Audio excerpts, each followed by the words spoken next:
କରୁଣାମୟ ଈଶ୍ୱର ପ୍ରକୃତି ଦ୍ୱାରା ଆମକୁ ଜନ୍ମ ଦେଇଛନ୍ତି। ଆମେ ପ୍ରକୃତି ଦ୍ୱାରା ଲାଳନ ପାଳନ ହେଉଛୁ। ପ୍ରକୃତ ନହେଲେ ପ୍ରକୃତି ଆମକୁ କେବେ ଉପାଧି ଦେବ ନାହିଁ।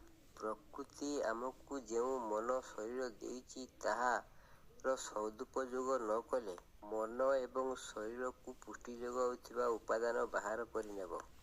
ମନେକର କାହାକୁ ରାଗି କରି ଚାହିଁବା, ଚାପୁଡ଼ା ମାରିବା, ଗୋଇଠା ମାରିବା ଯେଉଁ ଅଙ୍ଗ ଦ୍ୱାରା ଆମେ କଲୁ ସେ ଅଙ୍ଗରୁ ପୁଷ୍ଟି ଯୋଗାଉଥିବା ଉପାଦାନ ପ୍ରକୃତି ବାହାର କରିନେବ।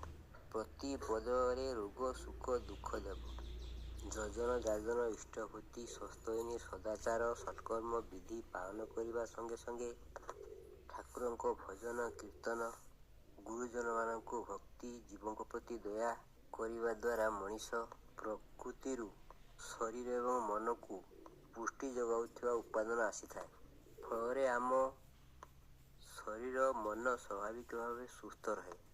ରାମକୃଷ୍ଣ ଠାକୁର କହିଲେ, ସଂସାରରେ ମଣିଷ ଯେତେ ଦୁଃଖ ପାଏ ତାହା ଟଙ୍କା ଏବଂ କାମିନୀ ପାଖରୁ ହିଁ ଆସିଥାଏ। ଏହି ଦୁଇଟି ପ୍ରତି ଆସକ୍ତି ରହିଲେ ଷଡ଼ ପ୍ରବୃତ୍ତି ବଶବର୍ତ୍ତୀ ମଣିଷ ସହଜରେ ହୋଇଥାଏ।